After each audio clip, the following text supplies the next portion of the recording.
মেয়েদের প্রত্যেক মাসে মাসিক হয় কেন? এই নিয়ে সকলের মনে একটাই প্রশ্ন থাকে। চলো জেনে নিই। প্রাচীনকালে দেবতারা মানুষের জন্য শরীরের নানা নিয়ম সৃষ্টি করেছিল। নারীর মাসিক হলো প্রকৃতির এক পবিত্র দান। এটি নতুন জীবনের সূচনার প্রস্তুতি বলা হয়। দেবী পার্বতী নিজেই নারীদের আশীর্বাদ করেছিলেন এই শক্তি দিয়ে, যাতে তারা মাতৃত্বের ক্ষমতা পায়। কিন্তু এই সময় শরীর ক্লান্ত হয়ে পড়ে, তাই আয়ুর্বেদে কিছু ভেষজ দিলেন।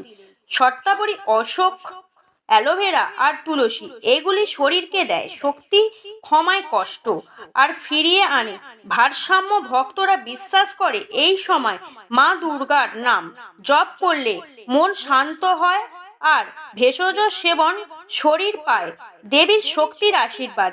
এইভাবে মাসিক শুধু শারীরিক প্রতিক্রিয়া নয়, এটি ভগবতী শক্তির স্মরণ, নারীর পবিত্রতার চিহ্ন।